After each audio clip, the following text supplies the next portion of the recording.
ನಾವು ಒಮಿಕ್ರಾನ್ನ ಕಂಪೇರ್ ಮಾಡಿ ನೋಡಿದಾಗ ಇದು ಕೂಡ JN1 ಏನಿದೆ ಅದು ಕೂಡ ಬೇಗ ಸ್ಪ್ರೆಡ್ ಆಗುತ್ತೆ ಅಂತ ಹೇಳಿ ಎಲ್ಲೋ ವರದಿ ನೋಡಿದೆ. ಸರಿನಾ ತಪ್ಪದು ಅಂತ ಹೇಳಿ ಅದಕ್ಕಿಂತ ಮುಂಚೆ 4ನೇ ಅಲೆ ಬಗ್ಗೆ ಹೇಳ್ತೀನಿ. ಅಲ್ಲಿ ತೋರಿಸ್ತಾ ಇರೋದು 4ನೇ ಅಲೆ 22ನೇ ಇಸ್ವಿಯಲ್ಲಿ ಬಂದಿದ್ದು, ಅದರ ಬಗ್ಗೆ ತೋರಿಸ್ತಾ ಇರೋದು. ಈಗ 40 ಲಕ್ಷ ಜನರಿಗೆ ಬಂದಿಲ್ಲ. ಇದು 4ನೇ ಅಲೆ ಅಂತ ಯಾರು ಟಿವಿಯಲ್ಲೂ ಹೇಳ್ತಾ ಇಲ್ಲ, ನಾವು ಯಾರು ಹೇಳ್ತಾ ಇಲ್ಲ. ಇದು 4ನೇ ಅಲೆ ಅಲ್ಲ. ಇದು ಒಮಿಕ್ರಾನ್ ಇದು ಸುಮಾರು 3600 ಜನರಿಗೆ ಈ ಕಾಯಿಲೆ ಬಂದಿದೆ ಆಲ್ ಓವರ್ ದ ವರ್ಲ್ಡ್.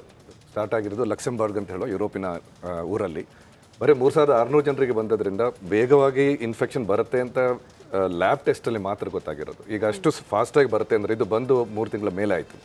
ಅಷ್ಟು ಫಾಸ್ಟಾಗಿ ಬರುತ್ತೆ ಅಂತಂದರೆ ಇಷ್ಟರೊಳಗಡೆ ಇದು ಎಲ್ಲ ಕಡೆ ಹಬ್ಬಬೇಕಾಗಿತ್ತು. ಆದ್ದರಿಂದ ಇದು ಆತಂಕ ಪಡುವಷ್ಟು ಫಾಸ್ಟ್ ಆಗಿ ಹಬ್ತಾ ಇಲ್ಲ ಅಂತ. ಈ ಹಬ್ಬೋದು ತಿಳಿಯೋದು ಕೂಡ ಟೆಸ್ಟ್ ಮಾಡಿಸ್ಕೊಂಡಾಗಲ್ವಾ ಅಂತ ಹೇಳಿ ಹೆಚ್ಚು ಜನ ಟೆಸ್ಟಿಗೆ ಹೋದ್ರೆ ಹಬ್ಬಿದೆಯಾ ಇಲ್ವಾ ಅನ್ನೋದು ಗೊತ್ತಾಗುತ್ತೆ. ಟೆಸ್ಟಿಂಗ್ ಪ್ರಮಾಣ ಕಡಿಮೆ ಆಗಿದೆಯಾ ಅನ್ನೋ ಅನುಮಾನ ಕೂಡ ಇದೆ. ಖಂಡಿತವಾಗಿ ಟೆಸ್ಟಿಂಗ್ ಮಾಡುವ ಅಗತ್ಯ ಇಲ್ಲ ಅಂತ ನಾನು ಹೇಳ್ತಾ ಇರೋದು. ಅಷ್ಟೊಂದು ಟೆಸ್ಟಿಂಗ್ ಈಗ ತುಂಬ ಜನ ಕಾಯಿಲೆ ಇದ್ದು ICUಗೆ ಹೋಗಿ ಆಕ್ಸಿಜನ್ ತಗೊಂಡು ಆಮೇಲೆ ಎಲ್ಲ ಮರಣ ಹೊಂದಿದ್ರೆ ನಾವು ಟೆಸ್ಟಿಂಗ್ ಮಾಡಬೇಕಿತ್ತು, ಅಥವಾ ಈ ಕಾಯಿಲೆ ಜಾಸ್ತಿ ಇದೆ ಅಂತ ಅನಿಸ್ಬೇಕಾಗಿತ್ತು.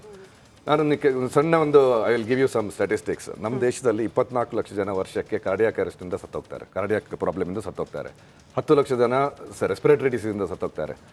3.5 ಲಕ್ಷ ಜನ ಸುಯಿಸೈಡ್ ಮಾಡಿ ಸತ್ತೋಗ್ತಾರೆ. 5 ಲಕ್ಷ ಜನ ಅತಿಸಾರದಿಂದ ಅಂದರೆ ಡಯೋರಿಯಾದಿಂದ ಸತ್ತೋಗ್ತಾರೆ. ಸೊ ಒಂದು ವರ್ಷದಲ್ಲಿ. So this is the statistic. So ಇಷ್ಟು ಜನ ಆಸ್ಮಾ ಟ್ಯೂಬರ್ಕ್ಲೋಸಿಂದ 8 ಲಕ್ಷ ಜನ ಸತ್ತೋಗ್ತಾರೆ.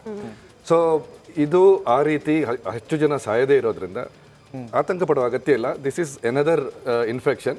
ಬಟ್ ಡಾಕ್ಟರ್ ಹೇಳದಂಗೆ ವಿ ಶುಡ್ ಬಿ ಕೇರ್ಫುಲ್. ಯಾಕಂದರೆ there is something called acquired mutation ಅಂತ ಹೇಳಿ. ಅಂದರೆ ಈ ವೈರಸ್ ಇನ್ನೊಂದು ವೈರಸ್ಸಿಂದ ಮ್ಯೂಟೇಷನ್ ತೊಗೊಳ್ಬೋದು. So if that is something which is very severe, ಆಮೇಲೆ ದೊಡ್ಡದ ಅಲೆ ಬರಬಹುದು. ಸೊ ಇದೆಲ್ಲ ಕಾರಣಗಳಿಂದ ನಾವು ಆತಂಕ ಪಡುವ ಅಗತ್ಯ ಇಲ್ಲದಿದ್ದರೂ ಪ್ರಿಕಾಷನ್ ತಗೋಬೇಕು. ಪಬ್ಲಿಕಲ್ಲಿ ಹೋಗೋದಾದರೆ, ಪ್ರಯಾಣ ಮಾಡೋದಾದರೆ ಮಾಸ್ಕ್ ಧರಿಸೋದು ತುಂಬ ಉತ್ತಮ. ಮೇಘರಾಜ್ ಅವರು ಕರೆ ಮಾಡಿದ್ದಾರೆ ಬಾಗಲಕೋಟೆಯಿಂದ. ಮೇಘರಾಜ್ ಅವರೇ ಕೇಳಿಸ್ತಿದ್ಯಾ? ಕೇಳಿಸ್ತಾ ಇದೆ. ನಮಸ್ಕಾರ ಸರ್. ನಮಸ್ಕಾರ. ಕೇಳಿ, ಪ್ರಶ್ನೆ ಕೇಳಿ. ನೋಡಿ, ಯಾವುದೇ ಒಂದು ವೈರಸ್ ಅಥವಾ ಒಂದು ಮೊದಲನೇ ಹುಟ್ಟಿದಾಗ ಅದು ಕೆಲವು ದಿನ ಮಾತ್ರ ಬದುಕತ್ತೆ, ನಂತರ ಸತ್ತು ಹೋಗುತ್ತೆ. ಆದ್ರೆ ರೂಪಾಂತರ ಹೊಂದಿದ ನಂತರ ಅದು ತನ್ನಿಂದ ತಾನ ಶಕ್ತಿಯನ್ನು ಕಳ್ಕೊಳ್ಳುತ್ತಾ ಇದೆ. ಇದು ಯಾರಿಗೆ ಕೆಲಸ ಮಾಡ್ತಾವ ಹೆಚ್ಚು ಅಂತಂದ್ರೆ ಈ ಹೃದಯದ ಬಗ್ಗೆ ಕೆಲವೊಂದು ಸಮಸ್ಯೆಗಳು ಇದ್ದವರಿಗೆ, ಅವರಿಗೆ ಮಾತ್ರ ಇದು ಕೆಲಸ ಮಾಡುತ್ತಾ ಅಂತ ನಾನು ಕಂಡುಕೊಂಡಂತ ಒಂದು ಸತ್ಯ ರೀ. ಯಾಕಂದ್ರೆ ಇದು ಎಲ್ಲರನ್ನೂ ಇದನ್ನ ಮಾಡಲ್ಲ. ಯಾಕಂದ್ರೆ ನಾನು ಪ್ರಾಕ್ಟೀಸ್ ಮಾಡ್ತಾ ಇದ್ದೀನಿ. ನಾ ಪ್ರಾಕ್ಟೀಸ್ ಮಾಡೋದ್ನಾಗ ನಾನು ಮಾಸ್ಕ್ ಹಾಕಿಸ್ಕೊಂಡ್ಕೆ ಅವನ್ನೆಲ್ಲಾನು ಇದನ್ನ ಹ್ಯಾಂಡ್ ಗ್ಲೋವ್ಸ್ ಹಾಕ್ಲಾರ್ದೆ ನಾನು ಕೆಲಸ ಮಾಡಿದ್ದೀನಿ. ಆದ್ರೆ ನನಗೆ ಏನು ಮಾಡಲಿಲ್ಲ ಅದು. ಯಾಕಂದ್ರೆ ಕೆಲವೊಂದು ಹೈ ಡೋಸ್ ಆಂಟಿಬಯೋಟಿಕ್ಸ್ ನಾನು ಕೊಟ್ಟಿದ್ದೀನಿ ಕೆಲವೊಂದು ಪೇಷಂಟ್ಗೆ. ಅವ್ರು ಎಲ್ಲರೂ ಆರಾಮಾಗಿಬಿಟ್ರು. ಯಾವುದೇ ತರದಿಂದ ಅವ್ರಿಗೆ ಯಾವುದೂ ತ್ರಾಸನೂ ಆಗಲಿಲ್ಲ ಅವ್ರಿಗೆ. ಇದು ಏನಾಗುತ್ತೆ ಅಂದ್ರೆ ಸ್ವಚ್ಛತೆ ಬಹಳ ಮುಖ್ಯ. ನಾವು ಕೈಯನ್ನ ಸ್ವಚ್ಛವಾಗಿ ಇದನ್ನ ಮಾಡ್ಕೋಬೇಕು, ಚೆನ್ನಾಗಿರೋ ಆಹಾರ ತಗೋಬೇಕು, ಹೆಚ್ಚು ನೀರು ತಗೋಬೇಕು. ಸ್ವಚ್ಛತೆ ಆದ ಒಂದು ವಾತಾವರಣದೊಳಗೆ ನಾವು ಬದುಕಿರಂದ್ರೆ ಈ ವೈರಸ್ ನಮ್ಮನ್ನು ಏನು ಮಾಡೋದಲ್ಲ ಅಂತ ನನ್ನ ಅನಿಸಿಕೆ ರೀ ಸರ್. ಮೇಘರಾಜ್ ಸರ್, ತಾವಾಗೆ ಸ್ವಯಂ ಪ್ರೇರಿತರಾಗಿ ತಾವು ಕೂಡ ವೈದ್ಯರು ಸಿಸ್ಟಮ್ ಆಫ್ ಮೆಡಿಸಿನ್ ಕೇಳಿ ಅಮ್ಮ. ಆಯುರ್ವೇದನ, ಹೋಮಿಯೋಪತಿನ, ಡಾಕ್ಟರ್ ಅಂಜನಪ್ಪ ಅವರು ಕೇಳ್ತಾ ಇದ್ದಾರೆ ಯಾವ ಸಿಸ್ಟಮ್ ಸಾಹೇಬ್ರೆ? ಅಂಜನಪ್ಪ ಸರ್, ನಿಮ್ದು ಎಲ್ಲಾನು ನಾನು ನೋಡಿದ್ದೀನಿ. ನಿಮ್ಮ ಸರಿ ಸರ್, ಅಲ್ಲ ತಮ್ಮದು ಯಾವ ಸಿಸ್ಟಮ್ ಆಫ್ ಪ್ರಾಕ್ಟೀಸ್ ಅಂತ ಕೇಳಿ. ನಾನು ಆಯುರ್ವೇದ ಸಿಸ್ಟಮ್ ನಲ್ಲಿ ಕೆಲಸ. ಅಲ್ಲ, ಅದರಲ್ಲಿ ಆಂಟಿಬಯೋಟಿಕ್ ಎಲ್ಲಿ ಬರುತ್ತೆ ಸರ್? ವೈರಸ್ಗೆ ನಾನು ಸಾಕಷ್ಟು ಹೆವಿ ಆಂಟಿಬಯೋಟಿಕ್ ಕೊಡ್ತೀನಿ ಅಂದ್ರಲ್ಲ, ಅದಕ್ಕೆ ಆಂಟಿಬಯೋಟಿಕ್ಸ್ ವೈರಸ್ಗೆ ಕೆಲಸ ಮಾಡಲ್ಲ ಸರ್. ಅದು ಬ್ಯಾಕ್ಟೀರಿಯಾ ಮಾತ್ರ.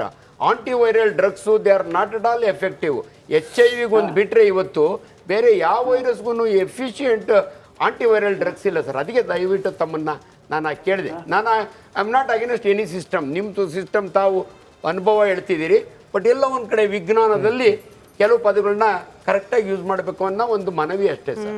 ನನಗೊಂದು ಪ್ರಶ್ನೆ. ಅದು ಇನ್ನೊಬ್ರು ಕರೆಯಲ್ಲಿದ್ದ ಈಗ ಲಿಂಗಪ್ಪ ಅವರು ಕರೆ ಮಾಡಿದ್ದಾರೆ ಚಿತ್ರದುರ್ಗದಿಂದ. ಲಿಂಗಪ್ಪ ಅವರ ಒಂದು ನಿಮಿಷ ಒಂದು ಚಿಕ್ಕ ಪ್ರಶ್ನೆ ಇತ್ತು. ಈಗ ಒಂದು ಟೆಸ್ಟಿಂಗ್ ಆಗ್ತಿದೆಯಾ, ಟೆಸ್ಟಿಂಗ್ ಆಗಬೇಕಾ? ಎರಡನೇದು, ನಾವು ರೆಡಿ ಆಗಿದ್ದೀರಾ? ಈಗ ಜಿಲ್ಲೆಗಳಲ್ಲಿ ಫಾರ್ ಎಕ್ಸಾಂಪಲ್ ಇದು ಮೊದಲನೇ ಅಲೆ ಆದಾಗ ಈಗ 2020 ನಾವು ಏನು ಕಲ್ತಿದ್ದೀರಿ ಅಂದರೆ ನಾವು ಕ್ವಾರಂಟೈನ್ ಫೆಸಿಲಿಟೀಸ್ ಇದೆಯಾ ನಮ್ಮ ಹತ್ರ?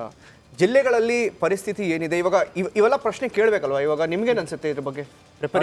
I think we have very well prepared. ನಾವು ತಯಾರಾಗಿದ್ದೇವೆ. ಸರ್ಕಾರ ಅಂತೂ ಹಾಗೆ ಇರುತ್ತೆ. ಯಾಕಂದರೆ ಸರ್ಕಾರಕ್ಕೆ ಜವಾಬ್ದಾರಿ ಇದೆ. ಆಮೇಲೆ ಹಾಸ್ಪಿಟಲ್ಸ್ಗಳೆಲ್ಲ ಎಕ್ವಿಪ್ ಮಾಡಿದ್ವಿ. ಸೊ ಈಗಿನ ಬಂದ ಅಲೆಗೆ ನಾವು ತಯಾರಾಗಿದ್ದೀವಿ. ಆದರೆ ಅದಕ್ಕಿಂತ ಮುಂಚಿನ ಕ್ವೆಶ್ಚನ್ಗೆ ಇನ್ನೊಂದು ಆನ್ಸರ್ ಹೇಳ್ತೀನಿ ನಾನು. 95% ಜನರಿಗೆ ಔಟ್ ಪೇಷಂಟ್ ರೀತಿಯಲ್ಲೇ ವಾಸಿಯಾಗಿದೆ ಕಾಯಿಲೆ. ಸೊ ಒಂದು 5% ಕೆಲವರಿಗೆ ಹಾಸ್ಪಿಟಲೈಸೇಷನ್ ಬೇಕಾಗಿತ್ತು, ಅದರಲ್ಲೂ ಕೆಲವರಿಗೆ ಮಾತ್ರ ಆಕ್ಸಿಜನು ವೆಂಟಿಲೇಟರ್ಗೆ ಹೋದವರ ಸಂಖ್ಯೆಯಲ್ಲಿ 1%ಗಿಂತಲೂ ಕಮ್ಮಿ. ಸೊ ಆಟೋಮೆಟಿಕ್ ಆಗಿ ತನ್ನಷ್ಟಕ್ಕೆ ವಾಸಿಯಾಗುವಂತಹ ಕಾಯಿಲೆ, ಅದರಿಂದ ಅದರಲ್ಲಿ ನೀವು ಏನು ಕೊಟ್ಟಿರೋದು ವಾಸಿ ಆಗುತ್ತೆ. ಸೊ ಡಾಕ್ಟರ್ ಹೇಳ್ದಂಗೆ it is not because of antibiotic, it ಭಯ ಇಸ್ ಸೆಲ್ಫ್ ಇರೋದೇನು ಲಿಮಿಟಿಂಗ್. ಅಂತಂದ್ರೆ ನನ್ನಿಂದ ಇನ್ನೊಬ್ರಿಗೆ ಹೋಗುತ್ತಾ ಅನ್ನೋ ಆತಂಕಕ್ಕೆ ಮೊದಲು ನಾನು ಚಿಕಿತ್ಸೆಗೆ ಒಳಗಾಗಬೇಕು ಅನ್ನೋದು, ಅದು ವೀಕ್ಷಕರ ಗಮನಕ್ಕೆ ಬರಬೇಕು ಅಂತ ಹೇಳಿ ಲಿಂಗಪ್ಪ ಅವರು ದೂರವಾಣಿ ಸಂಪರ್ಕದಲ್ಲಿದ್ದಾರೆ, ಚಿತ್ರದುರ್ಗದಿಂದ ಕರೆ ಮಾಡಿರೋದು. ನಮಸ್ಕಾರ ಲಿಂಗಪ್ಪ ಅವರೇ. ಮೇಡಮ್ ನಮಸ್ತೆ. ಪ್ರಶ್ನೆ ಕೇಳಿ. ಮೇಡಮ್ ನಂದು ಪ್ರಶ್ನೆ ಬಂದ್ಬಿಟ್ಟು ಡಾಕ್ಟರ್ ಅಂಜನಪ್ಪ ಸರ್ಗೆ. ನಾನು ಯಾಕೆಂದ್ರೆ ಅವ್ರನ್ನ ತುಂಬಾ ಫಾಲೋ ಮಾಡ್ತಾ ಇದ್ದೀನಿ ಇದರಲ್ಲಿ ಸೋಷಿಯಲ್ ಮೀಡಿಯಾದಲ್ಲೆಲ್ಲ ತುಂಬಾ ಚೆನ್ನಾಗಿ ನಮಗೆಲ್ಲ ಅವ್ರ ಆನ್ಸರ್ಸ್ ಎಲ್ಲ ಕೊಡ್ತಾ ಇದ್ದಾರೆ. ನಂಗೆ ಕೊರೋನಾದಂತ ಏನ್ ಭಯ ಇಲ್ಲ, ಯಾಕೆಂದ್ರೆ ಆಲ್ರೆಡಿ ಅವ್ರ ಹತ್ರ ಹೇಗೆ ಇರಬೇಕು ಏನು ಎತ್ತ ಅನ್ನೋದ್ರ ಬಗ್ಗೆ ಎಲ್ಲ ತುಂಬಾ ಚೆನ್ನಾಗಿ ನಾನು ಕೇಳಿದೀನಿ. ಬಟ್ ನಾನು ಅದನ್ನ ಅಳವಡಿಸ್ಕೊಂಡಿದೀನಿ, ಬೇರೆಯವ್ರಿಗೂ ಕೂಡ ನಾನು ಅದನ್ನ ಹೇಳ್ತಾ ಇದ್ದೀನಿ. ನಂದೇನ್ ಪ್ರಶ್ನೆ ಏನಂದ್ರೆ, ದಯವಿಟ್ಟು ಇಲ್ಲಿ ಮಾಧ್ಯಮದಲ್ಲಿ ಇರುವಂತ ನಿಮ್ಮೆಲ್ಲ ನಮ್ ಡಾಕ್ಟರ್ಸ್ಗೆ ನನ್ನ ಮನವಿ ಏನಂದ್ರೆ, ದಯವಿಟ್ಟು ಬಸ್ಸಲ್ಲಿ ಹೋಗೋರ್ನ ಸಂಖ್ಯೆ ಕಡಿಮೆ ಮಾಡಿದ್ರೆ ಕೊರೋನಾ ಆಟೋಮೆಟಿಕ್ ಆಗಿ ಕಡಿಮೆ ಆಗುತ್ತೆ ಅನ್ನೋದು ನನ್ನ ಅಭಿಪ್ರಾಯ. ಲಿಂಗಪ್ಪ ಅವರೇ, ಡಾಕ್ಟರ್ಸ್ ಏನ್ ಮಾಡ್ತಾರೆ ಪಾಪ. ಕೊರೋನಾ ಬಗ್ಗೆ ಅಡ್ವೈಸ್ ಮಾಡ್ಬೋದಲ್ಲ ಮೇಡಮ್ ಇವರು? ಡೆಫಿನೆಟ್ಲಿ ನೀವು ನಮ್ಮ ಮೇಲೆ ಇಟ್ಟಿರೋ ನಂಬಿಕೆಯಿಂದ ಹೇಳ್ತೀವಿ. ಎಷ್ಟೋ ಜನ ನೀವೇನ್ ಕೊರೋನಾ ಅಂತ ಏನ್ ಹೇಳ್ತಿದಿರಲ್ಲ ಸರ್, ಅದ್ರ 50% ಇದರಿಂದನೇ ಕಡಿಮೆ ಆಗುತ್ತೆ, ನನ್ನ ಅಭಿಪ್ರಾಯ ಸರ್ ಇದು. ಇವತ್ತು ರಾಮಲಿಂಗಾರೆಡ್ಡಿ ಅವರು ಕೂಡ ಮಾತನಾಡಿದ್ದಾರೆ ಈ ಬಗ್ಗೆ.